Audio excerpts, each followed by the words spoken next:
ഇന്നപ്പോ നമ്മള് ഒരു 2020 പ്രീവിയസ് ക്വസ്റ്റ്യൻ പേപ്പറിൽ വന്ന റീഡിംഗ് കോംപ്രിഹെൻഷൻ ക്വസ്റ്റ്യൻസ് നമുക്ക് എന്ത് ചെയ്യാം, ഡിസ്കസ് ചെയ്യാം. Okay okay this is the passage. ഒന്ന് വായിച്ചു നോക്കുക കേട്ടോ. വായിക്കുമ്പോൾ ശ്രദ്ധിക്കേണ്ടത്, വായിക്കുമ്പോൾ മനസ്സിലാവുന്ന കാര്യങ്ങള് ഒന്ന് ജസ്റ്റ് പോയിന്റ് ഔട്ട് ചെയ്ത് വെക്കുക. നമ്മൾ സാധാരണ പഠിക്കുമ്പോൾ ചെയ്യുന്ന പോലെ തന്നെ, പഠിക്കുമ്പോൾ നമ്മൾ എങ്ങനെയാണോ വായിക്കുക അതുപോലെ ഒന്ന് വായിക്കുക. ഓക്കെ, വായിച്ചു നോക്കൂട്ടോ.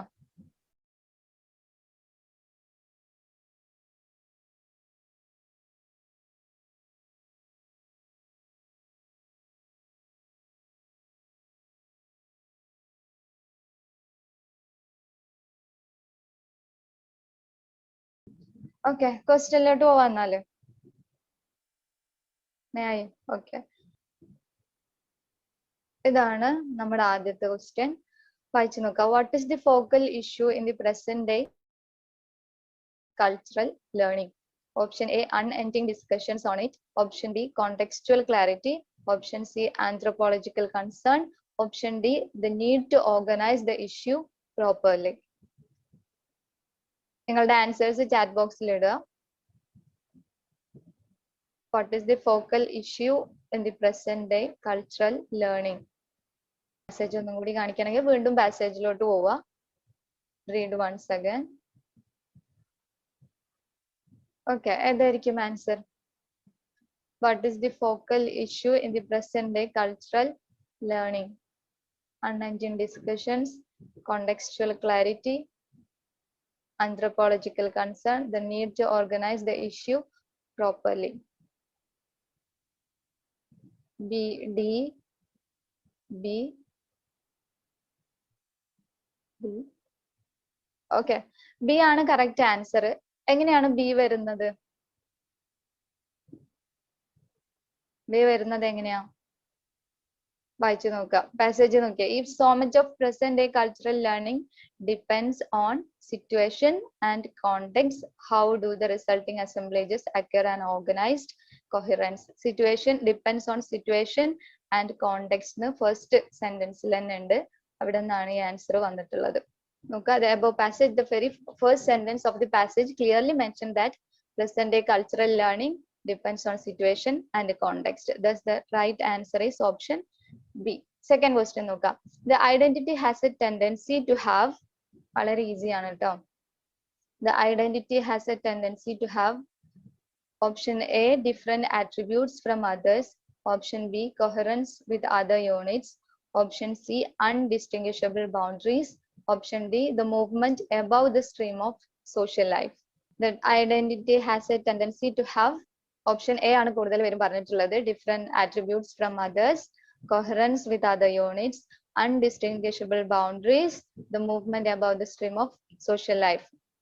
കറക്റ്റ് ആയിട്ടുള്ള ആൻസർ ഓപ്ഷൻ എ ആണ് ട്ടോ. എന്തുകൊണ്ടാണ് ഓപ്ഷൻ എ വന്നത്?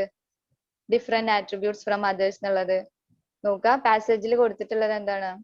Characterization of attributes and drawing of boundaries around units in order that they are distinct and in contrast with other unit. ഞാൻ പാസേജ് ഒന്നും കൂടെ കാണിക്കാം കേട്ടോ. പാസേജിൽ നോക്കുക, ഒരു fifth ലൈനിലുണ്ട്. If definitions of identity involve a characterization of attributes and a drawing of boundaries around the units so defined in contrast with other units, this must have a causal context എന്നുള്ളതാണ്. അതിൽ നിന്നാണ് അതിന്റെ answer വരുന്നത്. നമുക്കൊന്നും കൂടി പറയാം. Different attributes from others, coherence with other units ആവോ? Coherence from with other units ആവോ? ബാക്കിയുള്ള യൂണിറ്റ്സ്, അതായത് ബാക്കിയുള്ള കൾച്ചറൽ യൂണിറ്റുകളുമായിട്ടുള്ള കൊഹിറൻസ് അല്ലെങ്കിൽ അതുമായിട്ടുള്ള യോജിപ്പാവോ ഐഡന്റിറ്റി എന്ന് പറഞ്ഞിട്ടുണ്ടെങ്കിൽ? ഇല്ല. അൺഡിസ്റ്റിംഗ്വിഷബിൾ ബൗണ്ടറീസ്, അൺഡിസ്റ്റിംഗ്വിഷബിൾ ബൗണ്ടറീസ് ആവോ? പാസേജിൽ എന്താ പറഞ്ഞിട്ടുള്ളത്? വളരെ വ്യക്തമായിട്ട് ബൗണ്ടറി വരച്ചിട്ട് നമ്മൾ ഒരു ഐഡന്റിറ്റീനെ പറയുന്നു എന്നുള്ളതാണ് അതിന്റെ ഡെഫിനിഷൻ എന്ന് പറയുന്നത്. അപ്പം അൺഡിസ്റ്റിംഗ്വിഷബിൾ അല്ല, ഡിസ്റ്റിംഗ്വിഷബിൾ ബൗണ്ടറീസ് ആണ്.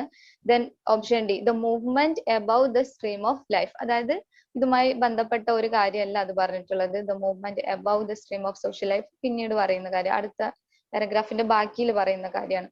So option A is the correct answer. Okay.